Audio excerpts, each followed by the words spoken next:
Halo Malaysia, terima kasih kerana sudah menonton video ini. Sebelum kita bermula, sila pertimbangkan untuk tekan butang subscribe, like dan share.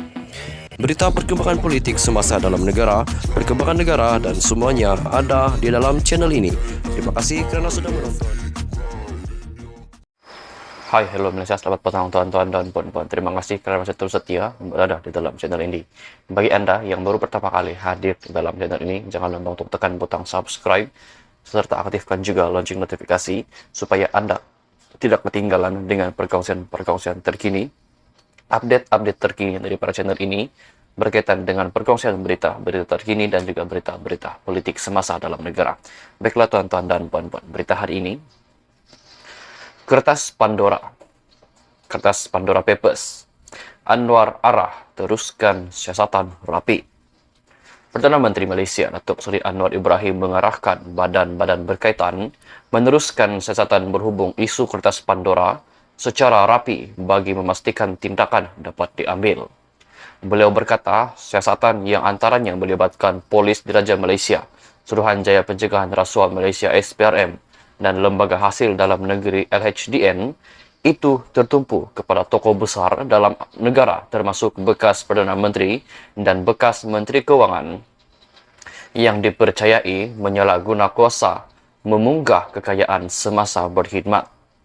Arahan saya kepada badan-badan ini teruskan siasatan rapi dan saya mohon rakan-rakan ahli parlimen seramai 222 orang ini ambil sikap tegas, jangan melindungi dan sebaik sahaja ada siasatan terus dipertikai niatnya.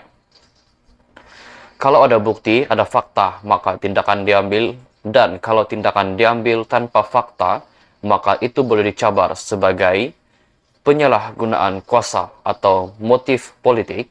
Tetapi kalau wang ratus bilion dan juta dikeluarkan dan dilindungi, itu akan membawa porak-poranda dan beri malapetaka kepada negara.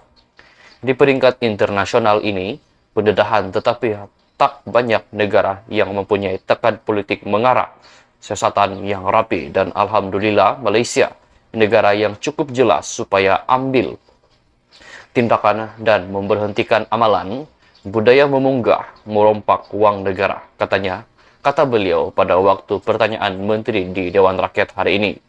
Anwar berkata demikian menjawab soalan Datuk Seri Dr. Nuraini Ahmad, ahli Parlimen Barisan Nasional Parit Sulong, yang ingin tahu pendirian kerajaan berhubung isu Pandora Papers, Kertas Pandora, serta sejauh mana siasatan dan tindakan susulan oleh pihak yang menjalankan siasatan.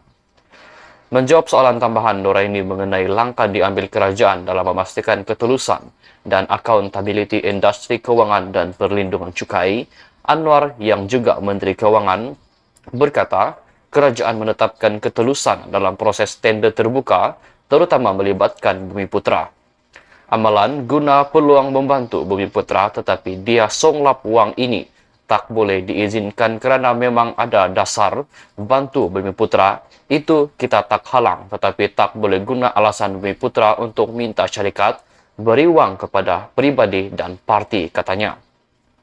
Menjawab soalan tambahan Datuk Seri Tuan Ibrahim Tuan Man, ahli Parlimen Perikatan Nasional Kubang Krian, sama ada kerajaan berhasrat meneliti akaun luar pesisir, termasuk dana politik yang disalurkan di luar negara, Perdana Menteri berkata, perkara itu termasuk Kertas Pandora, merupakan keutamaan kerana ia menyentuh kepentingan negara keseluruhannya. Menjelas lanjut, Anwar berkata jumlah wang yang terlibat berhubung isu Kertas Pandora disifatkan agak tinggi jika dibandingkan dengan jumlah penduduk dan kedudukan ekonomi negara, malah Malaysia juga berada di kedudukan teratas selain negara besar seperti China dan Arab Saudi. Wang yang dibawa keluar dari Malaysia itu dari sumber-sumber yang ilisit, haram kebanyakannya. Saya tidak boleh katakan semuanya haram. Ini terserah kepada badan penyiasatan, tetapi jumlah ini agak terlalu tinggi bagi negara ini. Sebab itu, semua nama yang disebut, walaupun 3.000 nama, tetapi lihat keutamaan mengikut penyelarasan badan-badan penyiasatan dan ia tidak terkecuali sama ada dana itu dari luar atau dalam negara. Semua dana yang Semua dana yang lindungan cukai, yang lari daripada cukai, yang melanggar undang-undang sedang disiasat dan beberapa tindakan dah diambil katanya. Beliau juga memberi jaminan bahawa siasatan berhubung isu tersebut tidak akan dibuat sambil lewa bagi memberi pengajaran kepada semua pihak bahawa kerajaan tidak akan mengizinkan perkara seumpama itu diteruskan lagi. Namun tuan-tuan dan puan-puan, satu lagi berita yang berkaitan dengan Pandora Papers. Berita ini dipetik daripada Free Malaysia Today. Pihak berkuasa terus siasat individu disebut dalam Pandora Papers, kata Perdana Menteri.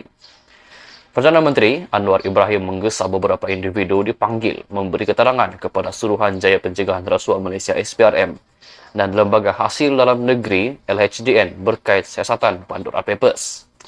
Anwar memberitahu Dewan Rakyat, pihak berkuasa dan badan yang terbabit seperti SPRM, LHDN, Bank Negara Malaysia serta polis, Diraja Malaysia PDRM sedang menunjukkan kesungguhan mereka mengambil tindakan sewajarnya terhadap mana-mana ahli politik disebut dalam laporan berkenaan. Semua yang lari daripada cukai, yang melanggar daripada undang-undang itu sedang disiasat dan beberapa tindakan sudah pun diambil. Tetapi, sebelum pendakwaan dibuat, saya tak boleh beri penjelasan lebih daripada itu. Namun, saya beri jaminan dari sudut badan-badan yang telah melapor kepada saya, arahan daripada saya itu jelas. Jangan ambil sambil lewa tindakan ini dan biarlah ia sebagai pengajaran dan negara tidak mampu lagi mengizinkan hal ini diteruskan, katanya menjawab soalan tambahan Tuan Ibrahim Tuan Man. Kira-kira 12 individu warga Malaysia dinyatakan dalam siasatan konsortium antarabangsa bagi wartawan penyiasatan ICIJ berkenaan puluhan ketua negara, kerajaan dan pemerintah dari serata dunia yang didakwa menggunakan tempat perlindungan cukai luar pesisir. Siasatan itu berdasarkan pembocoran 11.9 juta dokumen sulit daripada 14 syarikat khidmat kewangan di seluruh dunia yang dipanggil Pandora Papers. Antara ahli politik Malaysia yang dikaitkan ialah bekas Menteri Kewangan Daim Zainuddin dan Tunku Zafrul Aziz dan Presiden UMNO Zahid Hamidi dan beberapa yang lain, lapor berita harian Singapura. Tiada semua dokumen itu melibatkan pemerbadanan amanah atau perniagaan luar pesisir, kerana beberapa dokumen sekadar menamakan individu warga Malaysia sebagai sebahagian daripada semakan latar belakang. Mempunyai entiti luar pesisir tidak menyalahi undang-undang, namun dalam beberapa kejadian amalan itu digunakan untuk mengelak cukai. Anwar ketika mengulas lanjut berkata tindakan pendakwaan hanya dilakukan berdasarkan bukti dan fakta. Kalau ada bukti dan fakta, maka tindakan akan diambil. Kalau tindakan diambil tanpa fakta, maka itu boleh dicabar sebagai penyalahgunaan kuasa ataupun dikatakan motif politik, katanya. Sekian saja perkongsian berita untuk hari ini. Terima kasih kerana Anda sudah setia berada di dalam channel ini. Jangan lupa untuk tekan butang subscribe dan aktifkan juga lonceng notifikasi supaya Anda tidak ketinggalan dengan update-update terkini daripada channel ini berkaitan dengan berita-berita terkini yang panas di Malaysia dan juga berita-berita politik. Sekian saja berita untuk hari ini. Kita jumpa lagi di video yang seterusnya. Bye.